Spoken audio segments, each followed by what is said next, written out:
Estamos dando início a mais uma reunião de estudos aqui no Instituto de Cultura Espírita do Brasil, o ICEB, desta vez iniciando as atividades, as palestras, os estudos do ano de 2024. Nós estamos, portanto, nesta hora grande, sublime para os nossos pequenos corações, ó Mestre Jesus, erguemo-nos agora perante o teu coração para que continues a nos envolver na grandiosidade da tua misericórdia, da tua vibração, da tua proteção por sobre nossas mentes e corações. Nós te agradecemos a bênção de aqui estarmos na condição em que estamos. Sabemos que estás atento a tudo o que acontece no planeta, que tão amorosamente diriges em nome de nosso Pai. Nesta hora, permite-nos, através de teu coração e de tuas mãos, enviar para todos os nossos irmãos em duras provas e expiações na terra as vibrações de solidariedade, fraternidade e amor. Ainda te agradecemos, Jesus, toda a proteção que já estás dando para este nosso encontro, enviando muito especialmente para o nosso querido Charles Kempf, que vai fazer o estudo agora para nós, para que ele não só continue a se sentir à vontade, porque já é uma espécie de propriedade amorosa do ICEB, e nós também, Jesus, sob o influxo de tua luz e de tua paz, sob o olhar de nosso Pai. Assim seja, graças a Deus.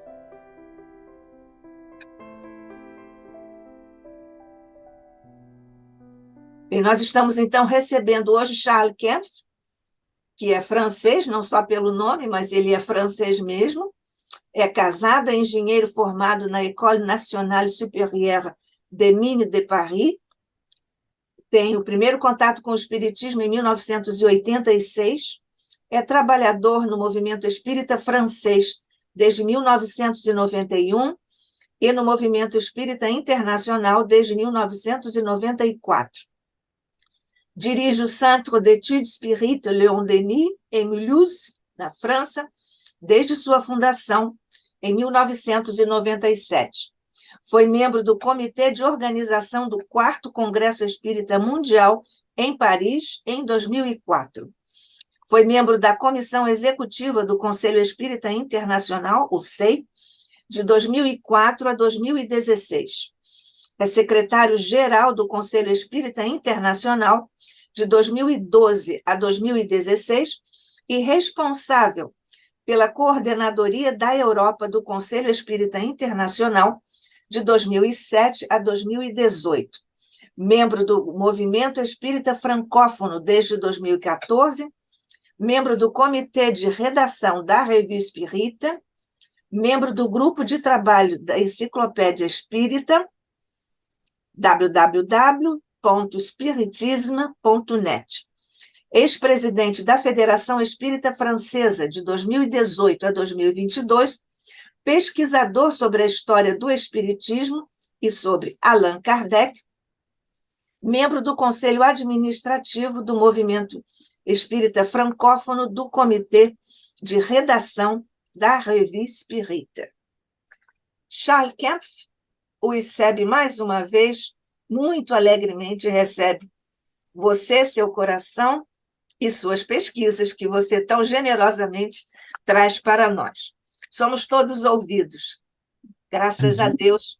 Beijo no seu coração. Muito obrigado, Nádia. Muito obrigado a todos. Bom dia, boa tarde, boa noite. Muita felicidade por estar aqui com vocês. Obrigado mais uma vez pelo convite, né, para tratar desse assunto, né, nessa sessão de estudo hoje, né, da visão geral do Espiritismo pós-Kardec. Deixa eu ver se eu consigo colocar os slides aqui. Eu já tinha feito alguma apresentação sobre isso, né? E aí aproveitei dessa oportunidade para como eu disse para a Nádia, né, completá-la um pouco, mas ainda tem muito trabalho, né, para completar esse histórico do Espiritismo. Eu vou citar alguns livros, falar também de outros livros que estão sendo elaborados, né, os quais até estou trazendo alguma colaboração, porque, né, nesses 150 anos que nos separam agora, né, da codificação, né, que está aqui com o Pentateuco, né, ocorreu muitas coisas, né? Será que já alcançou o que a gente queria ou almejava? Certamente não, né? Muitas imperfeições ainda, né? Já são 40 milhões de espíritas pelo mundo hoje em dia, né? Que é um marco significativo, né? Mas que não deixa de ser 0,4%, né, da população da humanidade, né? Então, ainda tem muito chão pela frente, né, para que realmente esses ensinos, né, essa terceira revelação, como é chamada, né, chega até os corações, né, de uma porção significante da população mundial.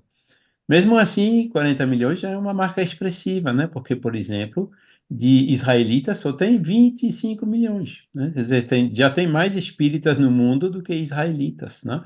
Ou seja, e quando você vê as classificações das religiões, tem as grandes, né? Cristianismo, que é mais ou menos um terço, Islã, que é mais ou menos um quarto, depois hinduísmo, budismo, né? E o espiritismo, ele vem logo a seguir, né? Quer dizer, já está aparecendo, né? Naquele ranking mundial, das religiões. E veja lá que é uma classificação equivocada, porque o espiritismo não é uma religião, né? Mas assim mesmo ele aparece, né, como quarto nas religiões. E tudo isso começou então com esse homem, com esse Pentateuco, né? Vamos então ver, pouco antes de voltar para a pátria espiritual, Kardec fez essa estatística do espiritismo, né, que ele publicou na Revista Espírita de janeiro de 1869, né? E ali ele estava estimando os espíritas, vejam só, espíritas, né, que nos Estados Unidos eram entre 4 e 10 milhões, né? Significa que nos Estados Unidos eram os espiritualistas, espiritualismo moderno. Kardec os classificava como espíritas. Embora ele soubesse já na época, né, que eles tinham alguma dificuldade com a noção de reencarnação, né, e que também estava numa abertura, vamos dizer assim, estava mais aberto na questão da remuneração dos médiuns, né, apesar dessas diferenças, né, pela grande quantidade de pontos em comum, ele já os integrava, né, entre os espíritas. Hoje eu lamento bastante, né, que esse contato entre espíritas e espiritualistas que continuou até no século XX, né, no período entre as guerras, né, com Leon Denis, Gabriel Delany, com Arthur Conan Doyle e tudo mais, né, depois da Segunda Guerra Mundial quase desapareceu, né? E quando você escuta, vê, por exemplo, nos Estados Unidos, né, ainda tem muitos espiritualistas lá, agora com quase nenhum vínculo com os espíritas, né? E, bom, eu acho que um dos fatores que faz que o espiritismo não se desenvolve é esse tipo de olheira, né? De falta de considerar esses irmãos que são tão próximos, apesar de algumas diferenças, né? Junto, de colaborar mais com ele, né? Entre ter mais relações.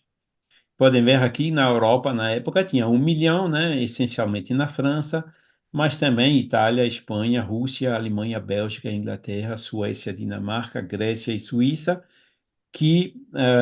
onde Kardec tinha correspondentes e recebia informações, né, que permitiam ele fazer essa estatística. Era 70% de homens, 30% das mulheres. Hoje em dia acho que inverteu, né? Porque na época era o homem, né? A mulher estava, só os meninos iam para a escola, as meninas não iam, né? Tudo isso mudou, né? Agora com essas leis em favor da paridade entre homens e mulher, né? Voltou o equilíbrio até a favor um pouco das mulheres, que tem mais mulheres do que homens no movimento espírita em geral. E Kardec, então, né, missão cumprida, regressou à pátria espiritual, 31 de março de 1869, né? Ainda tinha projeto, né, como a gente vai falar daqui a pouco, né, do projeto 1868, da continuação depois dele, de escrever um outro livro sobre magnetismo, por exemplo, né, que era também um projeto dele. Mas a espiritualidade determinou, não, tá bom, você fez a sua missão, pode voltar para cá. Ele queria, inclusive, se aposentar, né, sair da Passage Sainte-Anne, colocar a livraria lá na Rue de Lille e ele se retirava no jardim dele, né, na Vila Ségur, né, se aposentando.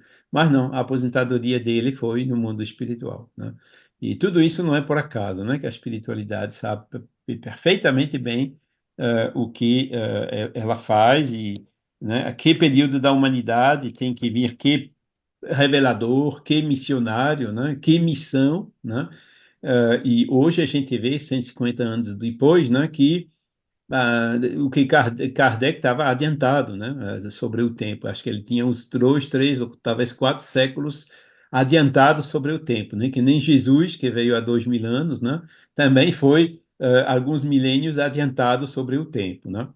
Mas, bom, a humanidade, de pouquinho em pouquinho, vai seguindo, né, evoluindo mais devagarinho, mais devagarzinho, né, e a partir do momento que a espiritualidade determinar novamente, né, virá outra fase, né, de revelações para complementar esses ensinos, né, que vêm sendo trazidos por esses missionários ao longo dos séculos e dos milênios. Então, desencarnou, foi enterrado primeiro no cemitério de Montmartre. Aqui você vê a foto do Père Lachaise, né, onde ele foi transferido só no ano seguinte, né, depois da construção desse monumento, né, que é o famoso Dolmen.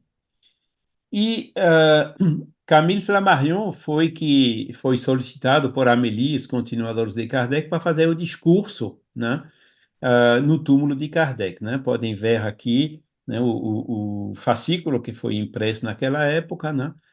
Também foi reproduzido nas obras póstumas, já existe traduzido em português. E eu estou tirando aqui só alguns trechos, né?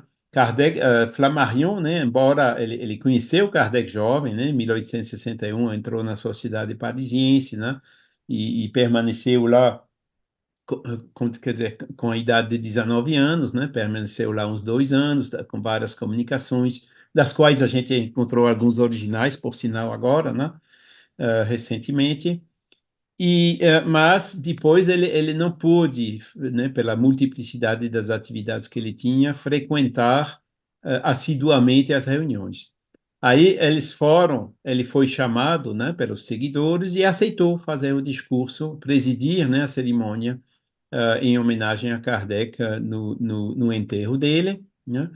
E dentro do discurso, eu tiro esse trecho aqui, né? Onde Flammarion diz, conforme o seu próprio organizador previu, né, Kardec, esse estudo do Espiritismo, né, que foi lento e difícil, tem que entrar agora num período científico. Os fenômenos físicos sobre os quais a princípio não se insistia, hão de tornar-se objeto da crítica experimental, a que devemos a glória dos progressos modernos e as maravilhas da eletricidade e do vapor. Esse método tem de tomar os fenômenos de ordem misteriosa a que assistimos para os dissecar, medir e definir, né? Isso era a visão do Flammarion, que, como a gente sabe, né, tinha uma orientação mais científica, né, do espiritismo. E ele continua dizendo, porque, meus senhores, o espiritismo não é uma religião, né? E aqui ele passava uma mensagem direta, né, para muitos dos seguidores de Kardec que também seguiam mais esse lado religioso e rejeitavam os exames científicos, né? Não é uma religião, mas uma ciência, da qual apenas conhecemos o ABC. Passou o tempo dos dogmas, o sobrenatural não existe, né? Como Kardec bem definiu. As manifestações obtidas com o auxílio dos médiuns, com as do magnetismo e do sonambulismo, são de ordem natural e devem ser severamente submetidas à verificação da experiência. Não há milagres, né? Tem que sair dessas noções de sobrenatural, de dogmas e de milagres das religiões, né? Assistimos ao alvorecer de uma ciência desconhecida. Quem poderá prever a que consequências conduzirá no mundo do pensamento o estudo positivo dessa nova psicologia, né? Então, Flammarion, pode ver aqui uma foto dele quando ele tinha 25 anos, né? Uns 2 anos antes desse discurso, né? Em 1869, ele tinha 27 anos, né? Quer dizer, era bem jovem ainda, Flammarion, né? Para pronunciar um discurso e presidir uma cerimônia dessa, né? Mas veremos isso com mais detalhes daqui a alguns meses, né? Quando a gente falará do Flammarion mais especificamente, né? E ele realmente confessava, né, que Kardec ele foi muito longe, ele realmente viu as mesas girando, escreveu o Livro dos Espíritos, já foi puxando todas as consequências de ordem filosóficas, éticas e morais, né? E Flammarion diz, embora os fenômenos ainda não foram validados pela ciência, né? Mas Flammarion reconhece que foi melhor que Kardec fez assim. Por quê? Porque nesse intervalo, né, que a ciência demonstra os fenômenos, inclusive que hoje, 150 anos depois, a gente ainda está aguardando que a ciência valida esses fenômenos, né? Houve tantas pesquisas, mas até hoje, né, a ciência mainstream continua com o paradigma materialista, né? Quer dizer, se Kardec tivesse esperado, ele não teria feito nada da codificação, né? Não, mas ele foi até o fim, fez, e a doutrina espírita tem 40 milhões de seguidores, milhares, milhões de pessoas que acharam sentido da vida, né? Que saíram da depressão, que desistiram do suicídio, né? Esse aspecto consolador fantástico, né? E isso Camille Flammarion reconheceu, ele disse que foi bom que Kardec fez assim, né? Embora isso fosse, e ainda é hoje, o objeto de críticas contra Kardec, né, de ter ido a todas as conclusões antes de validar as premissas, entendeu? Aí é um risco que ele tomou, um risco calculado, né, com a influência dos espíritos, né? Porque se um dia mostra que alguma coisa está falsa, que algumas dessas conclusões caem, vai ter que reconhecer, né? O Kardec previu isso, né?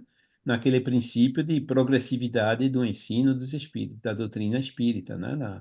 No capítulo 1 da Gênese, né? Só que até agora isso não aconteceu, né? Então, Flammarion tinha muita esperança na ciência, né? Que a ciência ia realmente desvendar os fenômenos e validá-los e tudo. Eu acho que ele estava otimista demais, né? Porque ele também passou a vida dele toda, né, aguardando que os colegas dele se convencessem, né, como ele era convicto, o que de fato não aconteceu. E ele termina dizendo, né, comentando nas suas memórias, que a comissão, né, do Espiritismo ofereceu a ele a sucessão de Kardec como presidente da Sociedade Espírita. E ele recusou, sabendo que 9/10 dos seus discípulos continuariam a ver o Espiritismo durante muito tempo como uma religião e não como uma ciência, e que a identidade dos espíritos está longe de ser provada, né? Isso era a grande dúvida de Camille Flammarion. Será que são realmente espíritos que se comunicam conosco, né? Será que foi realmente o Galileu que me deu aquelas comunicações sobre a uranografia geral, né? Ele não rejeitava o fenômeno, não rejeitava essa hipótese, mas também não se declarava 100% convicto. E ele ficou nessa linha, assim, de dúvida razoável, vamos dizer assim, durante a vida toda, né? E em 1910, quando escreveu a memória, ele comentou: foi há mais de 40 anos. Os discípulos de Allan Kardec pouco modificaram a sua fé. A maioria ainda recusa a análise científica, que, no entanto, é a única que pode nos instruir com precisão. Ou seja, 40 anos depois daquilo, né, quando ele já tinha 60 anos passado, né, ele continuou com essa mesma opinião ainda.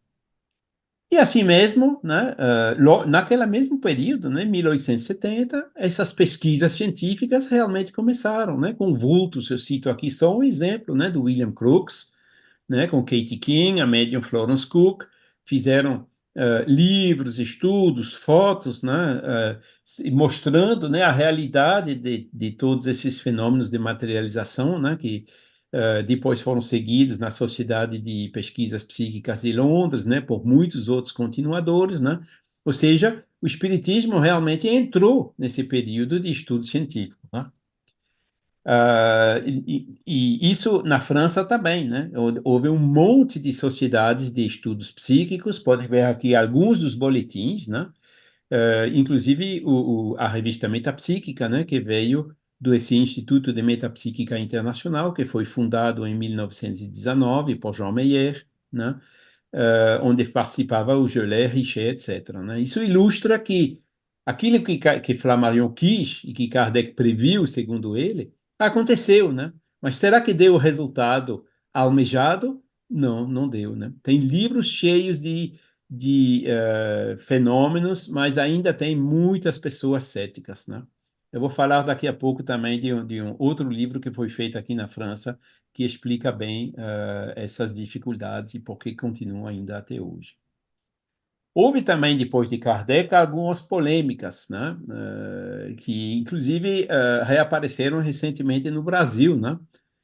Essa questão da Gênese, né? Porque a Gênese que foi divulgada até hoje é uma tradução e uma cópia até em francês da quinta edição.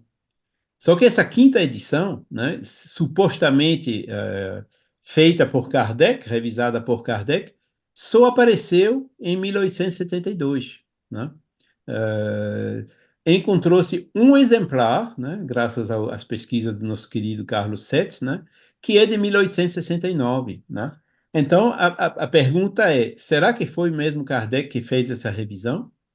Eu realmente acho que sim, né? Eu acho que Kardec revisou a Gênese, revisou também o Céu e o Inferno, né? Cuja quarta edição também saiu em julho, né? De 1869, ou seja, 3 ou 4 meses depois da morte de Kardec. Tudo indica aí os elementos, né, que o Carlos Seto, o Adair Ribeiro e outros conseguiram juntar, vão realmente no sentido de comprovar que foi Kardec que revisou essas obras, né, que foram publicadas de maneira póstuma, né, talvez impressas antes, né, pelas informações que foram conseguidas, mas publicadas e colocadas também em depósito legal na Biblioteca Nacional de França, depois da desencarnação. Então, algumas pessoas, né, sustentam a hipótese que podem ter sido alterado, e é muito difícil provar que não foi alterado, né? Tudo indica que não foram, agora 100% de certeza, dificilmente a gente vai ter, né? 100% de certeza seria o livro na Biblioteca Nacional da França com a assinatura de Kardec em cima. Isso seria, né, fechava a discussão, mas infelizmente isso não existe, né? E é por isso que nós, né, divulgamos aqui na França, nas reimpressões, fazemos a reimpressão das últimas edições, né? Porque, na dúvida, né, mesmo que tenha 95% de certeza que não foram adulteradas, né, a gente não quer tomar 5% de risco de publicar alguma coisa que não foi de Kardec, né? Por exemplo, no Céu e Inferno, foi retirado o prefácio, né? Quem decidiu retirar o prefácio? Foi Kardec mesmo ou foi Amélie ou os seguidores lá da Livraria Espírita que na hora H, precisando da obra compressa, não tinha impressão do prefácio e decidiram imprimir o livro sem o prefácio, né? Dificilmente a gente vai saber, né? Mas assim mesmo, eu não entro na polêmica, eu acho que tem que continuar as pesquisas sobre isso. Aconselho também a todos os irmãos, leiam os dois, porque os dois são excelentes, né? Algumas pessoas acham algumas diferenças marcantes. Tem algumas diferenças realmente, assim, de forma, né? Agora, não há, assim, contradições profundas entre as primeiras edições e essas edições revisadas, né? Principalmente porque, até fazendo o trabalho de comparar um com o outro, né? Se foi Kardec que revisou, estão comparando Kardec com Kardec, né? Mas, bom, é isso. Todos os dois são bons e eu realmente aconselho ler todos, né? E tem uma outra pesquisa que foi feita nesse livro que fala justamente bastante dessa questão do céu e inferno, né? Inclusive dessa polêmica que eu não quero entrar. Mas interessante é que nesse livro eu gostei muito do apêndice 4, né? Que foi escrito por um jurista, né? Que brasileiro chamado Júlio Nogueira, baseado em alguns originais desses que foram encontrados em 2018, né? Que a gente já comentou também neste canal. E isso mostra que, bom, Kardec fez o projeto 1868, né, que é conhecido na Revista Espírita, depois nas obras póstumas, numa versão ligeiramente revisada, né? mas nos originais se encontrou rascunhos, não é completo, infelizmente, mas rascunhos com mais detalhes sobre esse plano, né, no qual Kardec estava trabalhando, né, para a organização, né, do Espiritismo depois dele. E o Júlio Nogueira analisou esses manuscritos e realmente achou que o plano de Kardec era, assim, de uma certa maneira, fazer como se fosse uma fundação, né, com uma atividade comercial, né, que era a livraria Herve Spirit, financiando a parte doutrinária e filosófica, né, que ele chamava o Port Royal do Espiritismo, né? Lá na Vila Ségur, em Paris, né, ele tinha construído algumas casinhas onde ele pretendia albergar os velhos espíritas, né, os sábios, né, inclusive ele, né, na aposentadoria dele, para continuar o trabalho de elaboração do espiritismo, continuar as reuniões da Sociedade Parisiense, né, as reuniões mediúnicas, terminar os livros que ele ainda, né, sobre magnetismo e espiritismo que ele queria escrever e assim por diante, né? Então, isso que era o plano de Allan Kardec, né? Porque uma fundação tem que ter uma fonte de renda para sustentar a parte beneficente, né? Ou ideológica, né? Que foi essa, né? Infelizmente, né? Amélie e os seguidores que ela escolheu, né? Foram 5 pessoas, né? Que se juntaram a ela para fundar aquela sociedade, né? Não entenderam esses intentos de Kardec e criaram, em junho de 1869, a Sociedade Anônima pela Continuação das Obras de Allan Kardec, que era puramente comercial e sem vínculo nenhum com a Sociedade Parisiense de Estudos Espíritas, né? Ou seja, falhou esse plano que Kardec queria, né, unir os dois, realmente não existiu, não foi feito, né? Não foi realizado conforme Kardec previa e que fazia sentido, né? E havia uma sociedade comercial de um lado e a sociedade parisiense do outro. Resultado, puf, foi uma divisão imediata, né? O Mallet, que era presidente, que aceitou, né, suceder a Kardec na recusa de Flammarion na presidência, se demitiu também, porque ele, acho que ele era mais próximo de Kardec, ele entendeu esse plano. E quando ele viu o que a Amélie fez, a maneira que ela foi aconselhada para fazer aquilo, uma coisa puramente comercial, ele viu logo que ia fracassar e se retirou, né? Porque, veja bem, uma pessoa, né? 5 pessoas dentro de uma sociedade com acionistas, sociedade comercial com acionistas, né? Por que essas 5 e não os outros, né? Qual é o privilégio desses 5? Por que ele e não eu? Entendeu? Imediatamente criou uma divisão no movimento francês, infelizmente, né? Foi o que aconteceu, né? Mas eu acho que, bom, os espíritos talvez podiam deixar Kardec terminar aquele trabalho, mas eles sabiam que de qualquer maneira ia dar problemas, então vamos deixar isso para as análises mais tarde, né? E esse tempo, né, aos pouquinhos está chegando, né? Hoje a gente está entendendo melhor o que o Kardec queria. E esse apêndice, realmente, eu aconselho todos, né? Leiam, porque é super interessante, né? Uma análise que eu acho extremamente pertinente, que permite entender por que logo de início não deu certo, ok? Continuando, houve a Guerra de 1870, né? Que foi muito difícil lá em Paris, com a Comuna, pessoas morrendo de fome, morrendo sobre as bombas, né? Os alemães já quase invadindo Paris, né? Que graças a Deus terminou, né, logo, não durou tanto tempo. E foi no ano seguinte, então, né, que o Delian, que era o secretário particular de Kardec desde 1865, né, que era um desses 5 membros da sociedade, que era inclusive o gerente da sociedade, né, com remuneração, e diretor da Revista Espírita, por motivo de saúde ele se demitiu, né? Podem ver os detalhes na Revista Espírita de setembro de 1871. E quem o substituiu entrou na sociedade, porque não estava no início nesses 5, né? Mas ele entrou depois, com a saída do Delian, foi o Lemarie, né? E ele assumiu, então, essa gerência, né, da sociedade e da livraria, dos livros de Kardec e também da Revista Espírita, né? A Amélie continuava também dentro da sociedade, né? Mas o gerente era Lemarie, né?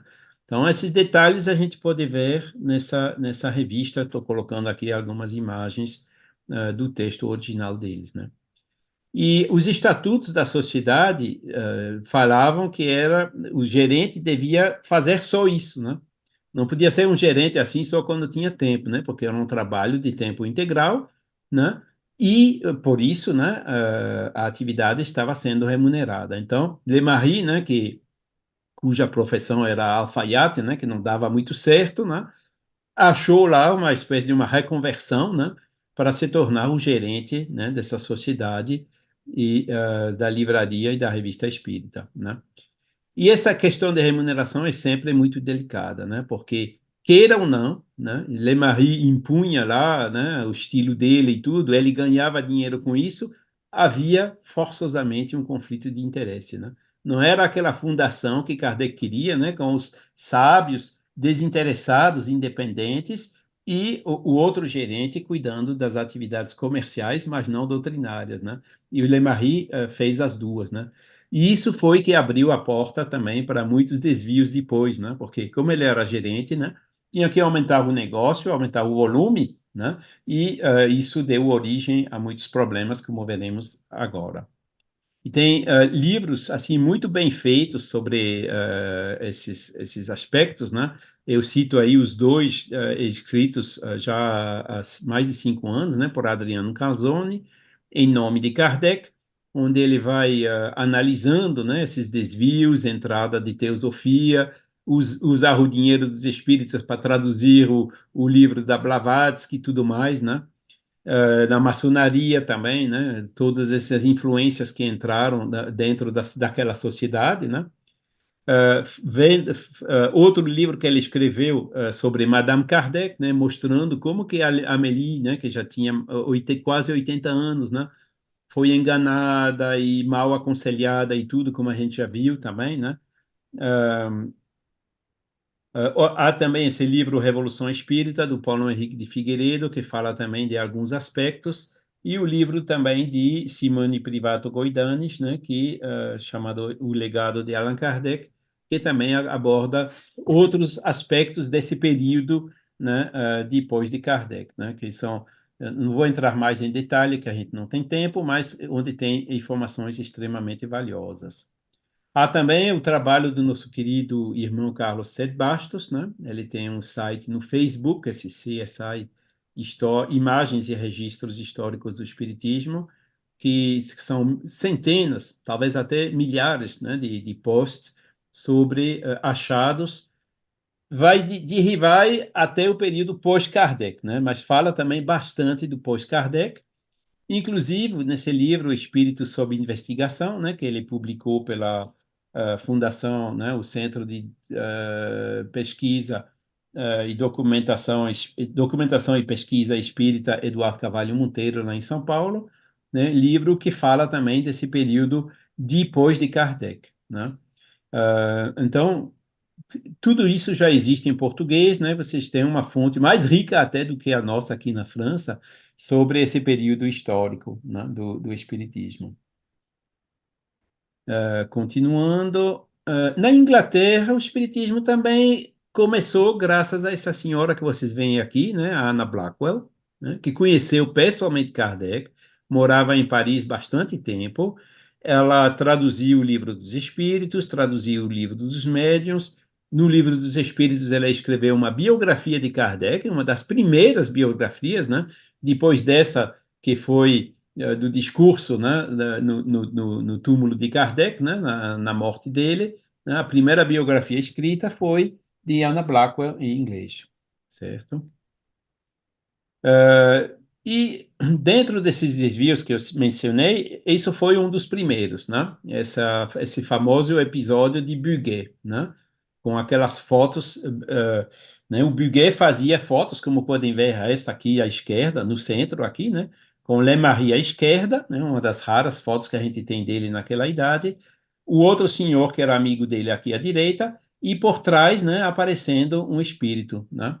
E o Buguet dizia que ele obtinha essas fotos mediunicamente, né? Que o espírito aparecia. Só que foi descoberta a fraude. Inclusive, tem também uma foto de Amélie aqui não dá para ver muito bem, está um pouco pálido. À direita, atrás dele, tem Kardec, que tem um papel com uma mensagem escrita, né?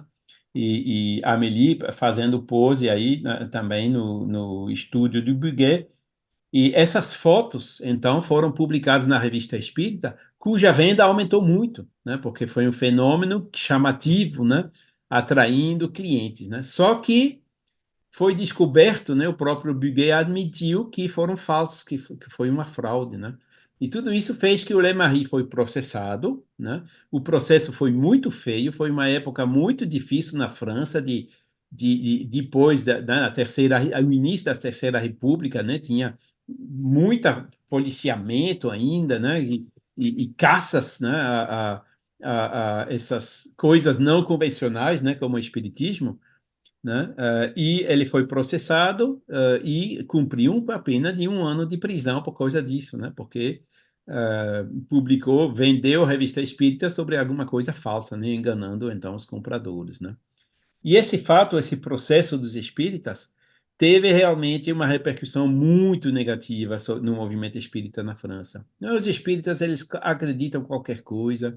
Vê aqui o cara, né, testemunhando no tribunal, como que uma pessoa que era comandante do exército pode crer que esses fenômenos são verdadeiros enquanto obviamente estão falsos, etc., né?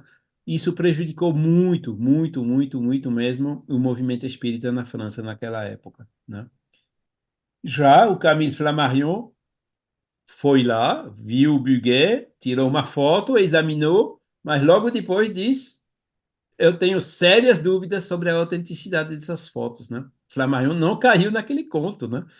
Enquanto que o Lemarie, né, interessado em ganhar dinheiro, aumentar o volume da sociedade, não é nem tanto por ele, entendeu? É pela continuação das obras de Allan Kardec, né? Só que quando assim faz a promoção de uma fraude, você acaba fazendo o inverso, né? Daquela que era a intenção dele. Eu acho que a intenção dele nunca foi malevolente do Lemarie, né? Mas ele foi imprudente, né? E acabou prejudicando, né? Por essas atitudes, e também, né? Esse conflito de interesse que estava ali, né?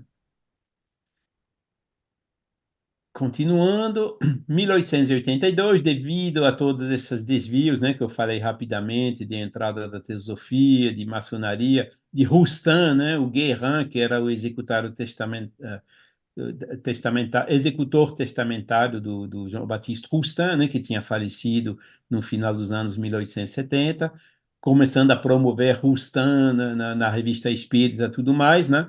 Aí foi demais para os espíritas sinceros que disseram, não, a sociedade é comercial, a gente não tem nenhum direito de supervisão, de olhar o que está se passando ali, estão fazendo o negócio deles privados, né?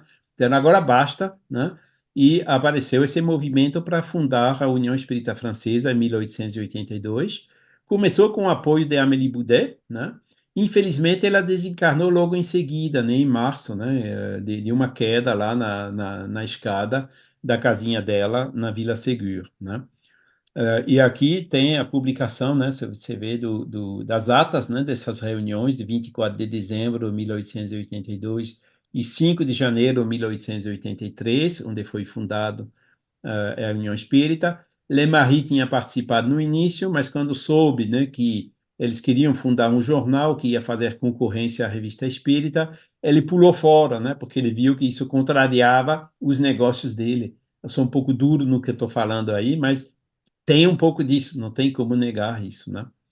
E aí fizeram, né, essa União Espírita Francesa, né, Alexandre Gabriel Delanne, Bert Fropeau, muitos outros, né, o casal Rosen-Dufour, né, fundaram, né, então essa União Espírita Francesa, fundaram também o jornal Espiritismo, né, que apareceu em março de 1883, ou seja, tinha a revista Espírita, né, que misturava muitas coisas, e tinha também o Espiritismo que seguia uma linha mais fiel a Kardec, né? Eu até estava, foi o Adriano Calzone, né, que me motivou muito, né, a pesquisar essa revista, que é muito difícil de encontrar, né, e que conseguimos, assim, várias fontes diferentes, né, até que, enfim, juntar a coleção quase completa. Só nos falta um número mensal, mas que já está lá quase no final, né, todos os primeiros a gente conseguiu resgatar, né. para Ô, pelo menos Charles, ver ao outro lado né, as duas versões, né? Diga, Nádia. já passou um pouquinho, mas eu queria saber, não sei se você vai voltar ao tema, do Rustam, que é uma figura um pouco polemizada, pelo menos aqui no Brasil, por alguns. Queria saber se isso também acontece aí na França e algum comentário seu, se é que você não vai reservar esse comentário para mais tarde. Estou chegando a isso, Nádia. Tá bom. Então, Gabriel Deland foi redator-chefe, né, dessa revista até setembro de 1893. Naquela época, né, a União Espírita Francesa já tinha sido dissolvida, né, porque não tinha mais atividades, né. Com aquela divisão que foi criada, né, foi difícil juntar as forças, né, para dar realmente continuação, né. Os seguidores, os espíritas estavam divididos. A própria Sociedade Parisiense de Estudos Espíritas foi golpeada por um grupo que defendia um outro ismo, né, chamado survivalismo, né? Não sei, survivalismo em francês, não sei se a tradução é correta, né? Uhum. E em 1893, né, essa própria revista, né, devido a problema financeiro do Delany, da família, teve que ser vendida para outro cidadão chamado Arthur d'Anglemont, que defendia outra corrente, outro ismo, que foi o omniteísmo, né? Você vê hoje, por exemplo, vocês conhecem Arthur d'Anglemont e o omniteísmo, Nádia? Nunca Não, ouviu não, falar, né? não. Então pronto, caiu no esquecimento, né? Agora o espiritismo ainda está aí, né? É isso que esse Kardec sempre diz, né? Tem um monte de coisa aparecendo, né? Agora, qual é a coisa que realmente vai durar um tempo? Hoje a gente tem os fatos, né? Nem o survivalismo, nem o omniteísmo foram longe. Aquilo só foi fogo de palha naquele momento, né? Devido a iniciativas pessoais de pessoas querendo se impor e que acabou dando em nada no final, né? Vamos agora falar um pouco mais do Rustam, né? Nesse jornal houve uma polêmica bastante forte na França, né? Devido a essa influência do Guérin. O Guérin possuía 80% da sociedade anônima pela continuação das obras de Kardec, ou seja, a sociedade que Kardec queria foi, de uma certa maneira, comprada por um discípulo do Rustam. Já pensou? E Lemarie lá dentro, né, interessado pelo dinheiro do cara, né, que inclusive depois, né, acabou fazendo que a sociedade parisiense acabou falindo, né, quando os herdeiros do Rustam, do Guérin primeiro, e depois os herdeiros, né, de Amélie, né, de primos longínquos aí, foram reaver uma parte dessa herança, né, que a sociedade não podia pagar e que acabou fazendo a falência total daquele sistema, né? Então, aquela fundação que Kardec queria, né, não tinha mais nada no final poucas décadas depois, né? Então, o que aconteceu, né? A Revista Espírita publicava ou distribuía junto com a Revista Espírita aquela notinha, né, dos seguidores de Rustam, né, dos adeptos de Rustam, né, onde o Rustam critica severamente Kardec, né? Aqui, ali, a pessoal do Espiritismo, aqueles fiéis a Kardec, se revoltaram, né? E deu aquela briga, aquela polêmica, né? Muita luz, né? De Berthe Fropo, e a propósito de muita luz, Lemarie respondendo e tudo. Só que naquela polêmica, Delane, por exemplo, né, entrou analisando a obra do Rustam e mostrando as incoerências, né, na obra de Rustam. Essa questão, por exemplo, do Cristo ter sido um agênere, né, Delane falou, a gente sabe hoje as condições para ter materializações, né? Ou seja, se o Cristo foi permanentemente materializado, né, onde é que estava o médium? Como é que podia ser, né, as materializações que duram tão pouco tempo em experimental, em condições favoráveis, o Cristo aí no meio da natureza sendo materializado durante 33 anos, né? Quer dizer, mostrando realmente com argumentos fortes a incoerência dessa obra de Rustam. E aquilo fez que, depois também o Guerramo faleceu, né? Fez que esses argumentos foram tão fortes e tão decisivos que, depois dessa polêmica que aconteceu em 1884, ninguém mais falou do Rustam na França, né? Ou seja, entre 1885 e hoje, Os únicos que falam de Rustam na França ou vêm do Brasil ou falam do Rustam por ter ouvido falar do Rustam no Brasil. A realidade aqui é essa, né?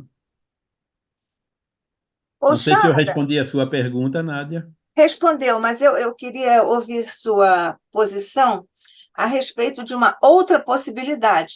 Será que o Cristo, que multiplicava pães, peixes, fazia curas extraordinárias, que nós sabemos estavam dentro das possibilidades da lei? Será Uhum. que ele também não poderia ter recursos para se, digamos assim, manifestar sem nenhum médium de efeitos físicos, sem nenhum médium que estivesse doando material ectoplasmático? Poderia, mas aí eu deixo a resposta que Kardec já fez, né, na Revista Espírita, quando comentou a obra de Rustam, né? Será que Cristo teria feito um fake durante 33 anos, né? Se eu fosse Cristo, eu não teria feito, não, entendeu? É mais ou menos o que Kardec diz, entendeu? De que todo esse sofrimento e tudo isso não era uma realidade, que era enganando a humanidade inteira, né? Nunca o Cristo ia fazer uma coisa dessa, né? Eu acho que esse argumento que Kardec traz, ele é realmente muito forte, né? E eu fico com isso. Que ele poderia, poderia, né? Que nem quando Kardec fala dos milagres lá na Gênese, né? Esses recursos de Jesus, né? Que ele explica pelo magnetismo, né? Pela esse conhecimento, essa força magnética e fluídica que Jesus possuía, que permitiu fazer aquelas coisas que foram chamadas de milagre, né? Kardec disse: não, não há milagre, não foram milagres, são coisas naturais da lei, dentro da lei, como você falou, Nádia, né? Que Jesus conseguia fazer e que, inclusive, apareceram no intervalo várias vezes, né? Talvez não no mesmo grau, mas fenômenos semelhantes, mostrando que eles não saem da lei natural, né? E eu gosto também muito da frase que Kardec colocou, né, na capa da Gênesis, né, que a grandeza de Deus se mostra pela aplicação das leis naturais e não pela suspensão. Por que que Deus teria que fazer um milagre no sentido de uma exceção à lei divina para favorecer X, Y, Z? Se Deus é perfeito, infinitamente perfeito, justo e bom, ele não precisa fazer disso, né? Porque tudo que acontece fica mesmo dentro da lei, né? E eu prefiro seguir isso, né? Inclusive, recentemente na França apareceu um livro, né? Deus, a Ciência e as Provas, né? E dentre dos autores tem uns com influência católica, né? Então, a primeira parte do livro eu gosto muito, né? Porque mostra a ciência, a astronomia, Big Bang, né? A física quântica, a aparição da vida, a biologia, né, mostrando que tem a necessidade de um princípio organizador, né, no universo que ele chama Deus, né? Mas a segunda parte do livro já gosto menos, né? Porque eles dizem houve milagres, né? O destino do povo judeu, os milagres de Jesus, a aparição de Fátima e outros, né? Lourdes e tudo mais, né? Justificando a existência de Deus pela existência de milagres, né? Isso já é menos feliz, né? Porque a posição espírita, a posição de Kardec, eu acho ela muito mais lógica, muito mais racional, dizer que o que a gente chama hoje de milagre, né, são coisas naturais que a gente ainda não entende, né? Então, realmente, aí a autoridade de Delane, a autoridade de Denis e de outros, né, fechou aquela polêmica sobre o Roustan, aqui, pelo menos aqui na França, né? E os livros dele, né, acho que nunca foram reeditados, né? Houve a primeira edição, se vendeu ainda alguns mais naquele período, mas de lá para cá nunca ninguém reeditou esses livros, nunca ninguém teve algum interesse sobre isso, né? Principalmente também o que Kardec também comenta, né? Porque os livros são meio complicados de ler, repetitivos e focalizando por demais no aspecto religioso do espiritismo, que não é bem percebido aqui na Europa, né? E com outros desvios, né? Por exemplo, né? A reencarnação como punição e não como ferramenta, né? Como meio de evolução para o espírito, né? Essa questão de autonomia e de heteronomia, né? A obra do Rustam tem um cunho religioso heterônomo muito pronunciado que não passa bem aqui. Então, por isso que aqui não se falou mais do Rustam, do intervalo entre esses anos e hoje. O Gabriel Delanne, ele fez uma homenagem no túmulo de Amélie Boudet, né? Ele era jovem também, né? 1857, 83, né? Ele tinha 26 anos, né? Era bem jovem ainda. Eu vou ler o discurso rapidinho porque é muito bonito. A senhora Allan Kardec foi verdadeiramente a mulher forte segundo o Evangelho, né? Uma expressão que vocês conhecem muito no Brasil. E que o Tornando-se Adriano Calzone usa também no título do livro dele. exatamente, exatamente. Vamos escutar o Gabriel. Tornando-se a esposa do grande vulgarizador do Espiritismo, adotou suas ideias. Empolgou todas as suas energias no estudo dos novos princípios. Venceu os preconceitos do seu século e de sua educação e se elevou por sua vontade até a altura do espírito do nosso mestre. Ela provou em seguida, pelo profundo apego que manteve por nossa maneira de ver, que o Espiritismo havia penetrado vivamente em seu coração. Sim, essas grandes e sublimes verdades que a nossa filosofia professa lhe deram a coragem de ajudar ardentemente o propagador da nova fé e sustentá-lo nas lutas muitas vezes penosas do apostolado. A companheira de um homem superior sente quantos deveres particulares lhe cabem. Não somente ela, como toda esposa devotada, tem a tarefa de o cercar de amor e de atenções. Porém, além disso, tem também a santa missão de fortalecer sua alma nas horas dolorosas das provas. Deve acalmar os cruéis ferimentos que o ódio e o sarcasmo fazem ao coração dos campeões do progresso. Ela deve encontrar essas boas palavras que são, para a alma, bálsamos soberanos, deve, enfim, por sua energia, dar força ao atleta fatigado. Pois bem, a senhora Allan Kardec foi essa mulher. Não faliu na alta missão que lhe foi confiada. Durante as viagens do seu marido pela França, ela o cercou com sua solicitude e sua perspicácia, confundindo muitas vezes pela segurança do seu julgamento os que desejavam explorar a bondade tão conhecida do mestre. Allan Kardec se inspirou em sua inteligência tão justa para a elaboração de suas obras. Não publicou nenhuma sem tela consultada e, muitas vezes, aproveitou as sugestões que a retidão do julgamento de seu companheiro fornecia. É, pois, uma dupla perda que temos nesse momento. A de uma mulher de coração, devotada às nossas ideias, e a de uma colaboradora do homem de gênio que nos recordamos. Lindo, não é? Isso foi Gabriel Delanne, né, 26 anos, no túmulo de Kardec. De Amélie, aliás. Foi o túmulo de Kardec, porque ela foi enterrada também no Père Lachaise, né? Então, isso mostra, né? Porque o Gabriel Donan, ele conheceu. Quando era menino, ele corria lá na Vila Ségur, nos jardins, pulava no colo de Kardec, de Amélie, né? Era aquele menino, né? Que o Kardec, casal de Kardec e Amélie, muito junto, né? Do casal Alexandre Dolan e esposa, né? E o menino que estava lá, né? Então, ele a conheceu, né? Ele viu, ele viveu tudo isso, né? E essa homenagem que ele rendeu aqui foi realmente sublime, né? Eu pensei, vou colocá-la e ler para vocês, porque realmente vale a pena. Olha a linha seguinte, Charla.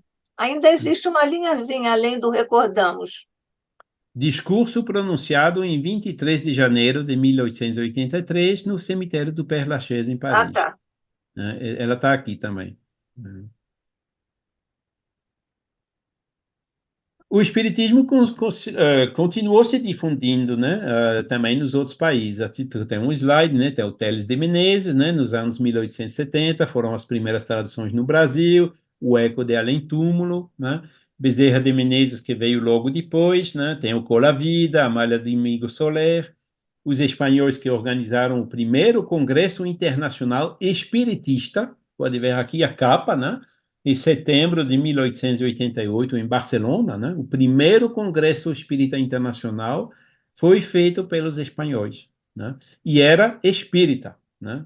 Genuinamente espírita. Podem ver aí a foto, né, que consta nesse livro, né, que se encontra também digitalizado, uma tradução também em francês, tudo disponível lá na Enciclopédia Espírita.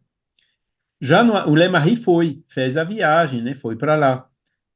E lá, né, ele se engajou a fazer outro congresso na França no ano seguinte. Por quê? Porque no ano seguinte foi 1889. 1889 foi o quê? Foi centenário da Revolução Francesa, Exposição Universal em Paris, inauguração da Torre Eiffel, né? Foi um ano realmente bem especial em Paris e aproveitaram para também fazer um congresso. Só que, como podem ver no título do livro, era um congresso espírita e espiritualista. Não era genuinamente espírita, né? Então, reunia espíritas, mas também ocultistas, teosofistas, maçons, né? Omniteístas, survivalistas, né? Como a gente viu, muitos outros istas, né? Estava lá tudo bastante misturado, né? E o congresso foi presidido por um jornalista, né? Que escrevia romances, Jules Lerminat, que não era espírita, né? Ou seja, embora os espíritas eram muitos nesse congresso, né, inclusive com participação de Leon Denis, foi ali que Leon Denis realmente se tornou muito conhecido no movimento espírita, né? Tinha participação também do Alexandre Delane, do Gabriel Delane e tudo mais, né? Uh, ele tinha também o papus, né? Os ocultistas, por exemplo, né? Não era mais genuinamente espírita. Logo, Kardec falava também no projeto 1868, né, de congressos, né, para fazer progredir o espiritismo. Quando a gente vê esse congresso, por exemplo, não foi um progresso, foi um regresso, né? Porque a pessoa, mas a reencarnação não existe, mas não pode, né? Pontos fundamentais que eram admitidos já na filosofia espírita foram recolocados em questão de uma certa maneira, né? Por essa mistura, né, de outras correntes espiritualistas, né? Tem vantagens, mas também tem inconvenientes, né? E a atitude certa sempre foi a do Leon Denis, né? Ele foi exemplar nisso, né? Ele sempre ficou, e Delan também, firme no paradigma espírita, mas se mostrava aberto para todo e com muito respeito para as outras correntes espiritualistas. E essa deveria ser a atitude nossa também hoje, né? Mas hoje, infelizmente, tem olheira, nem tem contato com os espiritualistas mais, né? Isso que é uma pena. Aqui eu fiz uma lista dos congressos espíritas internacionais que aconteceram. Então, podem ver os dois primeiros, né? Barcelona e Paris. Londres foi os 50 anos de Hydesville, 98, né? 1900 em Paris. 1910 foi o Congresso Universal em Bruxelas, né? Que houve um segundo em Genebra. Depois, interrompeu, começou pela Primeira Guerra Mundial, recomeçou em Liège, Paris, Londres, Haia, Barcelona, Glasgow, né, antes da Primeira Guerra Mundial. Depois da Segunda Guerra Mundial continuou, né? Cada vez que você vê FSI, é a Federação Espírita Internacional, né, que incluía os espíritas, franceses, europeus, latino-americanos, etc., e os espiritualistas americanos, ingleses, australianos, holandeses, dinamarqueses, etc., né? E essa união entre os espíritas e o espiritualista continuou até o final do século XX, né? Pode ver Londres. Eu menciono aqui também o Congresso da CEPA, né? Que o primeiro foi em 1949, né? Estocolmo, Amsterdã, Paris. Aqui eu preciso completar, eu já tenho as informações agora, né? Houve 63, continuaram os congressos, né? Depois os congressos da atualidade, né? Houve um em São Paulo, organizado pela FESP, né? Onde participava a FEB e muitos representantes internacionais, né? Que a nossa querida Julia Nezu encontrou alguns vídeos que ela publicou no YouTube, super interessante. Houve um em Liège, que já foi da Confederação Espírita Europeia, outro em Madrid, né? E depois foram a criação do SEI em 1992, houve esses congressos aqui, né, Brasília, Lisboa, Guatemala, né, até México, né, que foi o último presencial. Houve um virtual em 2022, virtual, e o próximo de 2025, se não me engano, está previsto para Punta del Este, no Uruguai.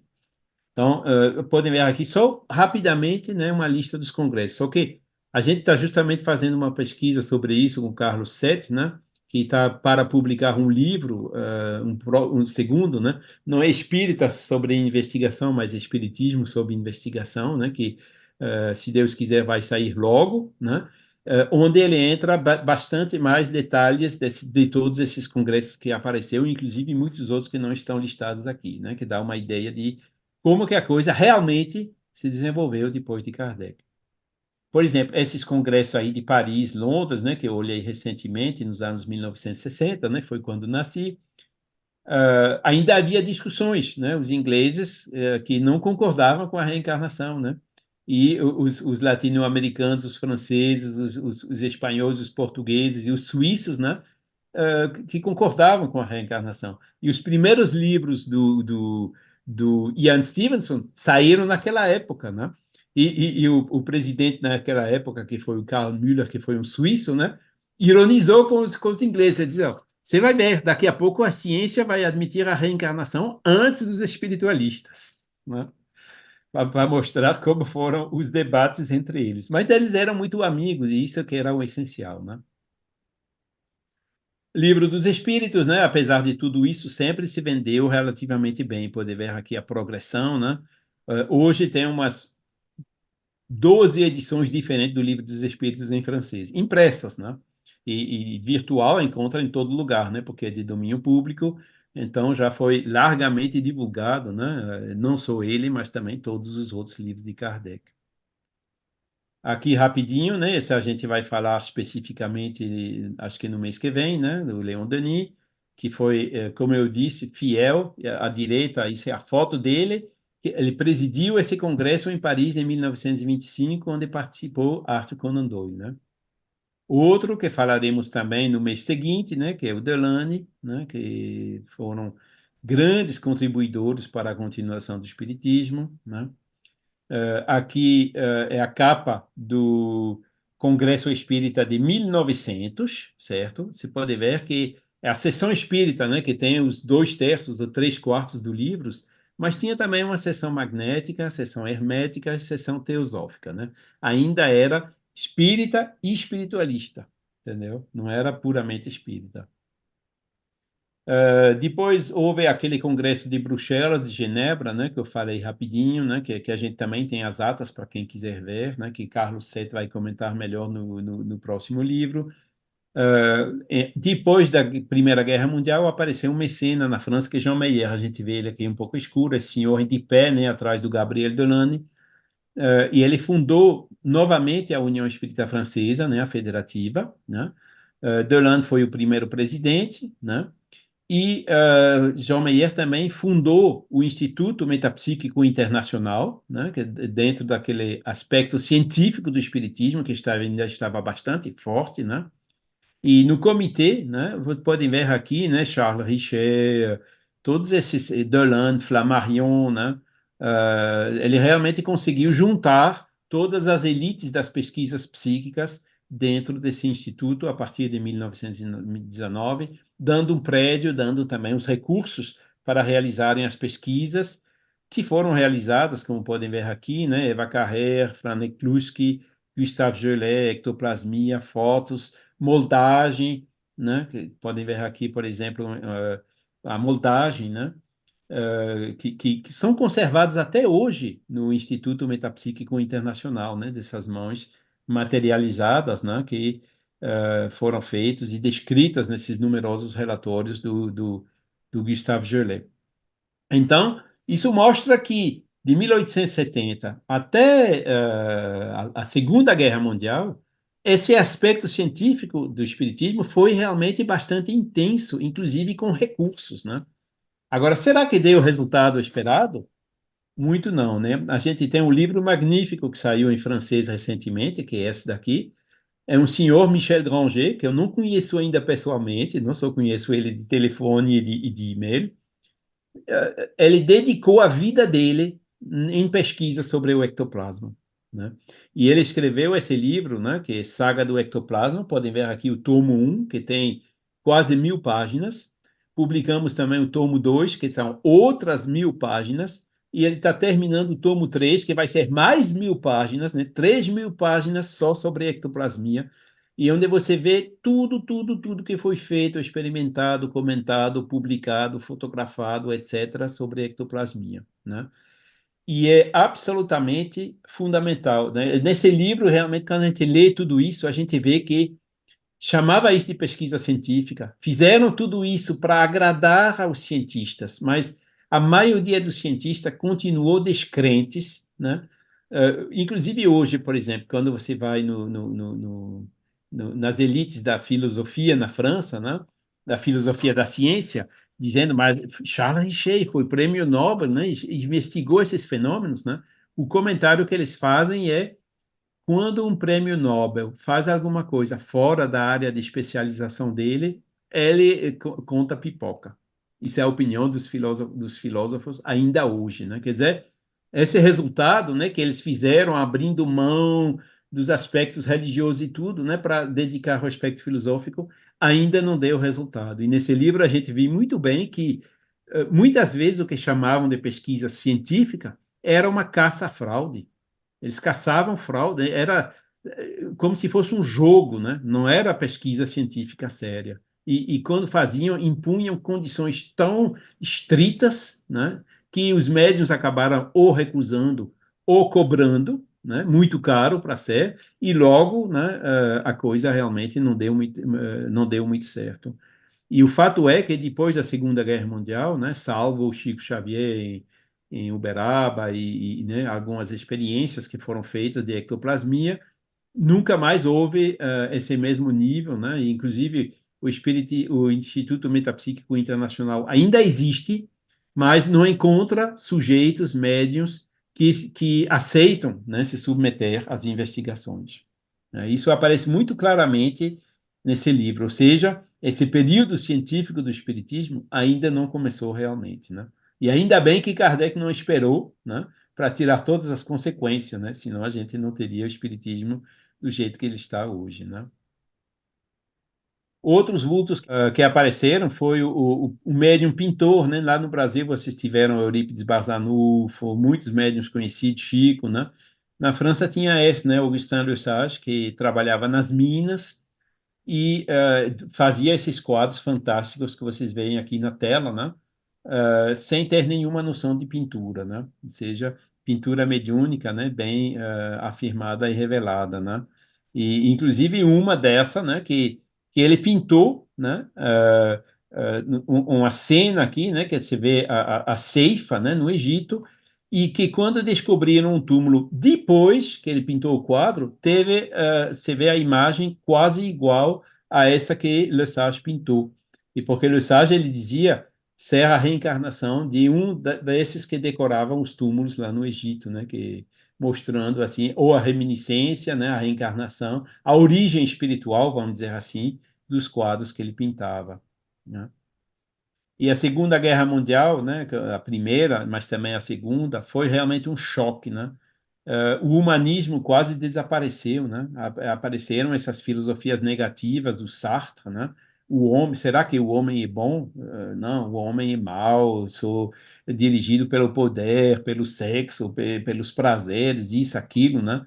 E depois da Segunda Guerra Mundial houve essas filosofias negativas, né? O desenvolvimento da tecnologia, do materialismo, tudo mais, né? Que realmente abafou tudo que era espiritismo ou espiritualismo, né? Que só depois, né? Desde Roger Pérez, né? Que você conheceu, né? Nos anos 70, 80, foi que realmente voltou o interesse. Enquanto isso, no Brasil, né? Vocês teve vultos, né? Como esse, né? Que é o Chico Xavier. Acho que o espiritismo no Brasil não seria o que ele é se não houvesse Chico Xavier, né? Indiscutivelmente, né? E ainda outro, né, que está aqui, que ainda vive hoje, né, com 97, acho que quase, que vai daqui a pouco fazer 97 anos, né, né? Vê a foto dele aqui no Congresso de Paris, né? Com aquela psicografia especular em francês, ditada pelo espírito de Leon Denis, obras caritativas, enfim, né? O espiritismo foi lá e cresceu, né? Pessoas dizem que no Brasil, né, o espiritismo se religiosificou, né? E tem inclusive algumas obras sobre isso, né? Como essa do Wilson Garcia, né? Teve essa tese de doutorado na França de 2018, se me lembro bem, né, de Claire Souillac, mostrando a religiosificação do espiritismo no Brasil. O espiritismo no Brasil deu certo como religião, né, pelo contexto específico no Brasil, né, onde a religião, né, continuava sendo vista positivamente, né, ao contrário da Europa, onde as pessoas têm aversão muito forte, né, por causa de todos esses flagelos que foram criados pelos dirigentes religiosos em nome de Deus, em nome de Jesus e tudo mais, né, quer dizer, precisa reconciliar os europeus e os franceses, né, com Jesus, mostrando quem ele realmente era, né, para que eles, mas assim que falar de religião, aí dão as costas e vão se embora, né? Mas não, no Brasil deu certo sob essa forma, né? Isso mostra também as diferenças culturais, né? No Brasil também existe aquela corrente de espiritismo laico, né? Da CEPA, por exemplo, né? E esse sim passa melhor aqui, né? A laicidade no espiritismo, ou vamos dizer assim, em vez de falar só do cristianismo, da moral cristã ou de Jesus, de falar de uma moral universal, entendeu? Uma moral que a gente encontra em todas as ideias religiosas pelo mundo. Aqui tem uma estatística que foi feita por nossa irmã Elza Rossi, né, que foi revisada em 2019. Ela conseguiu identificar 17.162 grupos espíritas em 57 países. A grande maioria é no Brasil, mas Brasil, você vê que além do Brasil, tem em 56 outros países, né? Ou seja, isso explica esses 40 milhões de espíritas pelo mundo, né? E aqui vocês têm uma ideia, né? A lista desses 57 países. Em vários deles também deve-se admitir que, por exemplo, em Dubai e coisa assim, Emirates, os espíritas que estão lá são brasileiros expatriados, né? Mas existem grupos de alemães, de finlandeses, de poloneses, de franceses, de belgas, de espanhóis, de portugueses, né? Quer dizer, existem em muitos países grupos de locais no espiritismo. Uma homenagem aqui também ao querido irmão Nestor Mazotti, né? Que isso foi realmente a tarefa da vida dele, né? Dizendo que Kardec é muito pouco conhecido, e no SEI ele realmente fez essa prioridade de tradução de qualidade dos livros de Allan Kardec em todas as línguas nativas, e se conseguiu fazer, acho que uma boa centena de traduções em outras línguas, né? Infelizmente, bom, então faz 2016 que eu me afastei um pouco do SEI, e de lá para cá não se ouve muito falar assim de trabalhos nesse sentido, e é uma grande pena, né? Houve outras traduções novas, né, mas que foram feitas por iniciativas internacionais, né? Por exemplo, né, houve alguns anos atrás traduções de vários livros, né, em chinês, né, pelo Emmanuel Dutra, se eu me lembro bem. Tive também essa felicidade, ainda com o Nestor, com o Divaldo, Altivo e o Juvanir, né, Borges de Souza, de participar desse encontro na ONU no ano 2000, né, onde se encontraram representantes de 400 movimentos religiosos diferentes do mundo, inclusive os espíritas, que assinaram esse termo aqui, né, esse engajamento pela paz global, onde tinha assim dezenas de pontos sobre o qual todas as religiões do mundo concordam. Então, ou seja, essa moral universal, esses princípios éticos universais, eles existem, né? E são totalmente compatíveis com os princípios ético-morais que decorrem do ensino espírita. E é nisso que a gente deve focalizar a difusão do espiritismo se a gente quiser que ele se alarga mais pelo mundo, né? Porque se você chega num país islâmico dizendo, não, é Jesus, Jesus é que vai salvar o mundo, ele vai dar as costas, né? Maomé reconhece Jesus como profeta, né? Mas Maomé é o último profeta. Então, é o último profeta que tem a última palavra, né? Apesar do respeito de Jesus, para eles, quem tem a palavra é Maomé.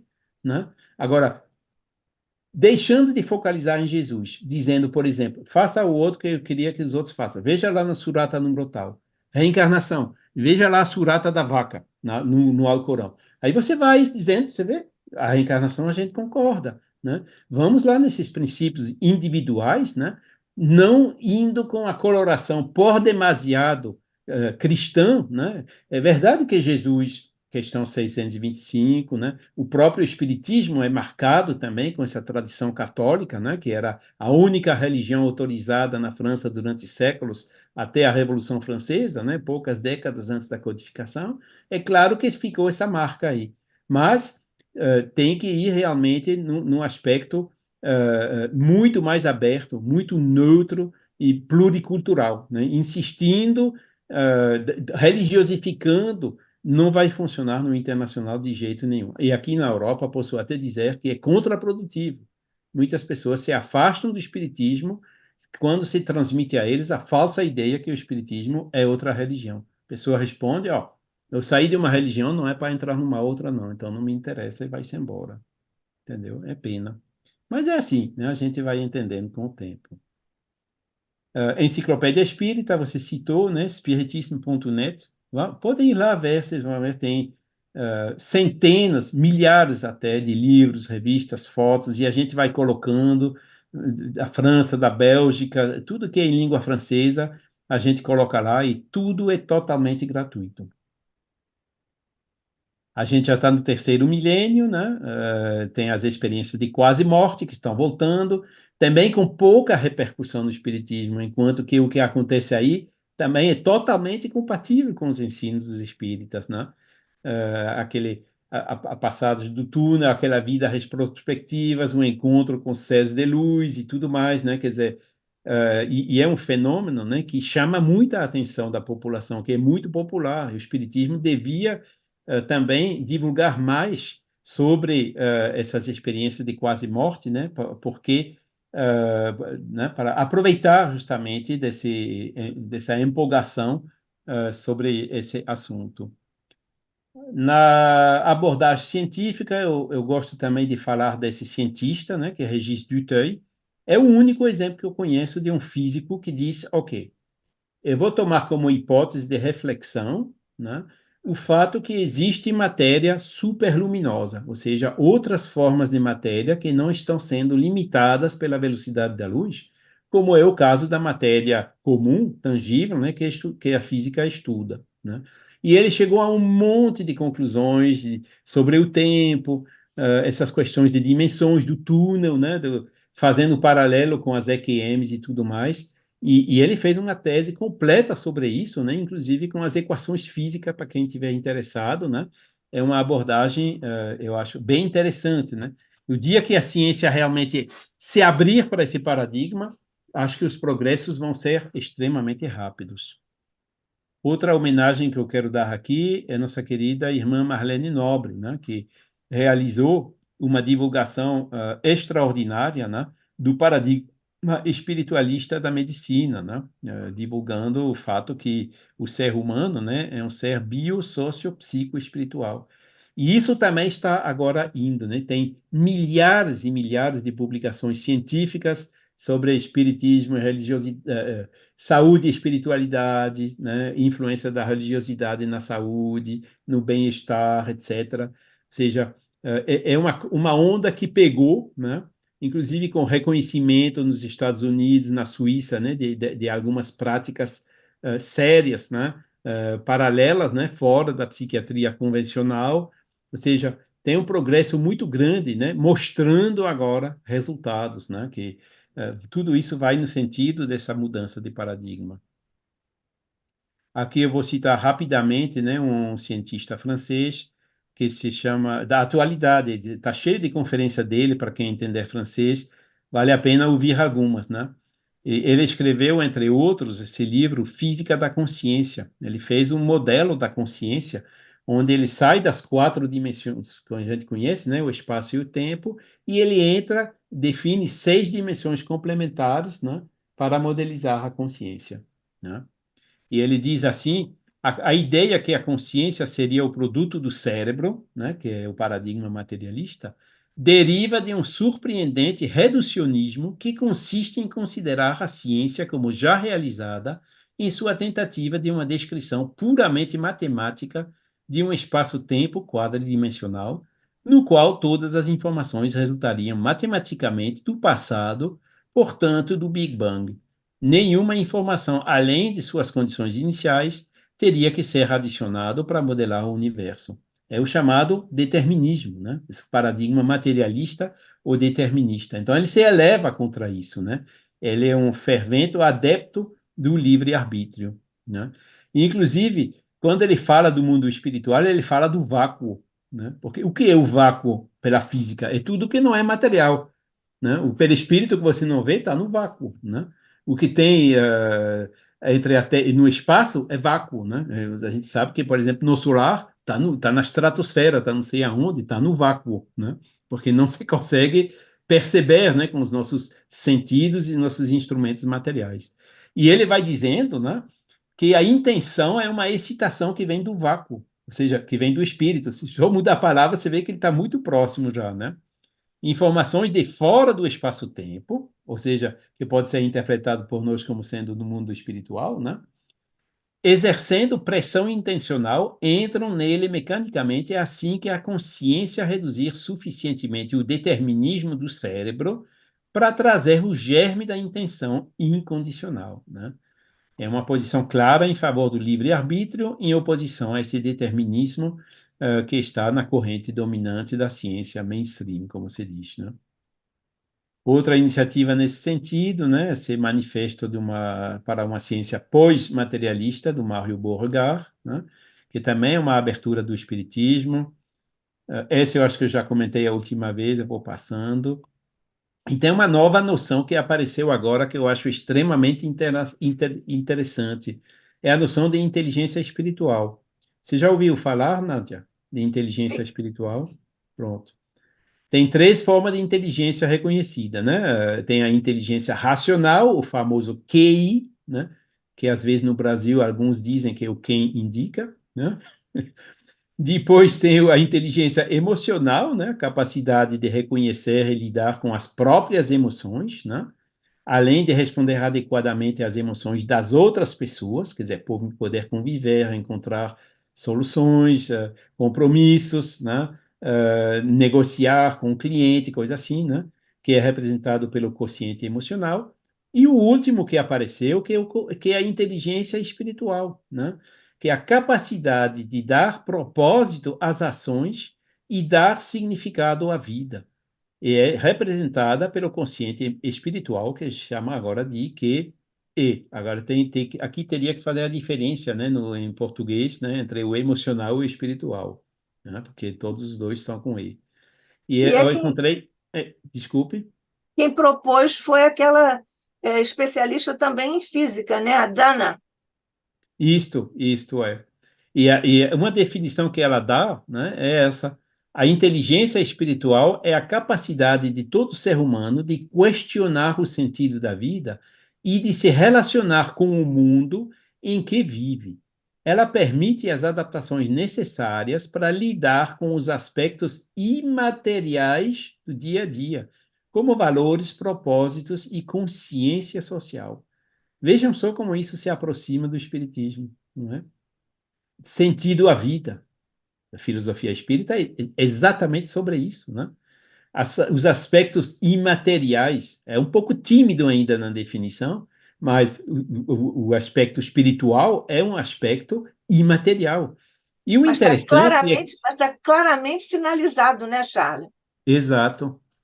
Exato. E o que é interessante é que quando você pergunta, né, por exemplo, teve um vídeo que foi feito aqui na França sobre a inteligência espiritual no trabalho. Aí as pessoas questionam, mas essa coisa de espiritual é religião? Eu disse, não, de jeito nenhum, não tem nada a ver com religião, né? E aqui na França, onde se confunde muito a palavra espiritual com religião e religioso, né, que para muitas pessoas é a mesma coisa, aqui eles vêm e dizem o contrário, quer dizer, isso para mim é uma bênção, né? Eles dizem que tem pessoas religiosas que têm uma inteligência espiritual muito baixa e tem pessoas que são ateus, né, materialistas, que têm uma inteligência muito elevada, né? E eu faço minhas palavras do Divaldo quando ele diz: melhor um ateu caridoso do que um espírita que não faz nada. Exatamente. Ô, Entendeu? Charles, É uma ferramenta, né, que nos ajuda a compreender o sentido da vida de uma maneira racional e tudo. Agora, quem depois fica por isso e não faz nada com isso, né? Melhor ter um materialista, né? Essas pessoas do norte da Europa, né? Muito frios, muito isso, muito aquilo. Agora vejam lá o sentido da ética lá nesses países, o respeito, né? Você chega lá, deixa a bicicleta com sua bolsa e tudo, volta depois, ainda está lá e quer dizer, né? Os países melhores classificados na percepção da corrupção, né? Você vê que mesmo sendo materialistas, eles aplicam a ética. E qual é o mais importante, né? Então, eu acho essa inteligência, esse conceito de inteligência espiritual, que é de uma certa maneira laico, eu acho extremamente valioso, né? isso. Até porque, né, Charles, é uma coisa interessante, porque os ateus, especialmente porque, evidentemente, não acreditam em Deus, portanto, não acreditam na providência divina. Então, Exato, eles são solidários, fraternos, porque eles acham que se Deus não vai fazer nada, eles aqui vão fazer alguma coisa.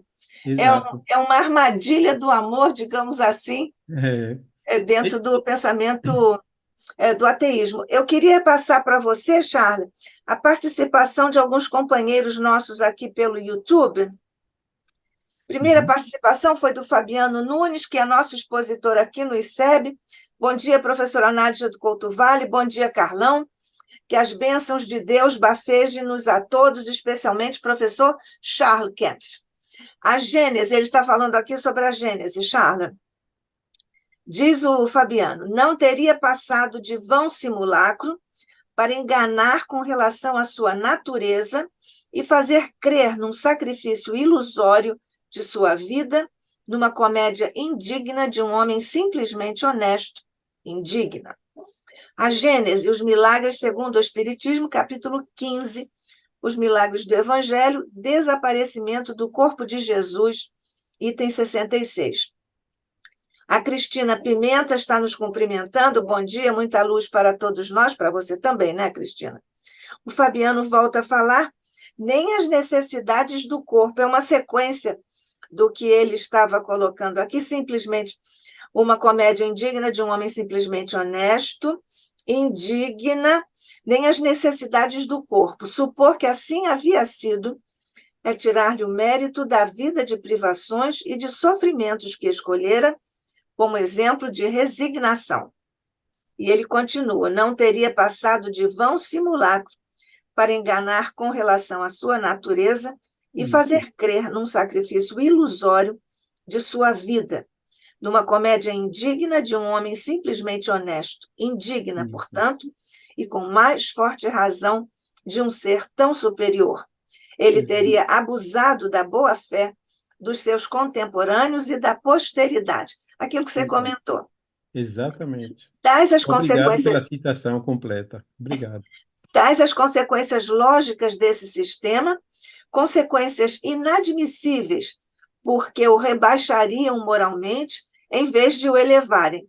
Jesus, pois, teve, como todo homem, um corpo carnal e um corpo fluídico, o que é atestado pelos fenômenos materiais e pelos fenômenos psíquicos que lhe assinalaram a existência, extraído de A Gênese, capítulo 15, Exato, item 66. E ele exato. aqui acrescenta, o Charles, congratulações ao professor Charles. Não são muitos os espíritas que divulgam o espiritismo como uma moral ou uma doutrina filosófica, moralizadora, condição sine qua non para que ele receba adesão mundial. Voilà. Muito obrigado. Perfeitamente em linha. Muito obrigado por essas confirmações, por esses comentários. Isso. Uhum.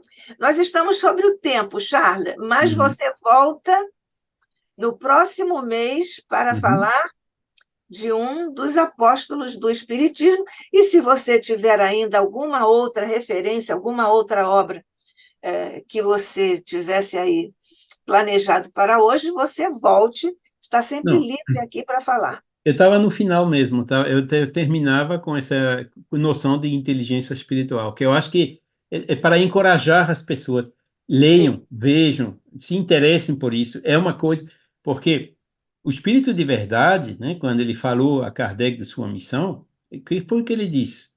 Ele disse: olha, a missão é tua, você pode falhar. Se você não fizer, vem outro e faz. Deus não depende de tu, né? E o mesmo se aplica ao espiritismo. Se nós espíritas não conseguimos fazer, a coisa vai se fazer fora do espiritismo. E essa coisa de inteligência espiritual, eu acho que é um pouco disso já, entendeu? Que nós espíritas com olheira, brigando por causa de um, isso. de outro, né, de Rustan, de sei lá do que, né, a gente perde tempo. Onde que é o essencial? O essencial é justamente nessa inteligência espiritual, é na aplicação da caridade, que essa inteligência espiritual é muito próxima da caridade, né? A benevolência, a abnegação, humildade, todos esses valores são características, né? A empatia, né? Da reagir positivamente diante da adversidade. Tudo isso são ensinos profundos que a gente recebe dentro do Espiritismo e que, de repente, puf, apareceram no meio completamente fora do Espiritismo. Então, Isso, vamos, pelo menos, apoiar essas ideias, não reivindicar, assim, que a gente foi os primeiros, isso, aquilo. Vamos ser humildes e tudo que é positivo, vamos apoiá-lo, né? É isso que a mensagem que eu queria passar, né? Né, o espiritismo pós-Kardec, hoje é que realmente a gente precisa mudar de rumo e dar esse novo impulso, né? A gente tem todas as ferramentas necessárias, basta a gente se abrir um pouco mais, né? E sair um pouco mais dos centros espíritas também, né? Isso é outro aspecto aqui, né? Para que a gente consiga realmente divulgar esses valores universais. De isso. qualquer maneira, muito obrigado, né? Desculpe por ter passado um pouco o Não, tempo. mas está muito bom. Muita O paz tempo, a todos. tempo com você é sempre muito lucro, viu? Inclusive, a neurociência tem pesquisas, inclusive o doutor Mol Neto faz uma pesquisa sobre a caridade do ponto de vista da neurociência, e o João Uhum. Ascenso, que é um psicólogo que escreveu seu doutorado sobre isso e sobre a obra de André Luiz. Então, é Uhum. muito interessante essa pesquisa. Charles Kempfer, o ICEB está mais uma vez muito agradecido, muito feliz, muito alegre com a sua presença, com a sua precisão de dados, com o rigorismo das suas pesquisas e da sua produção aqui, trazendo para nós essas informações preciosas. Muito obrigada, até a próxima. Sempre uma próxima Até a para você próxima, aqui. até o mês que vem, né? Obrigada, Muita paz. Charles. Para você também. Deus abençoe. Tudo de bom.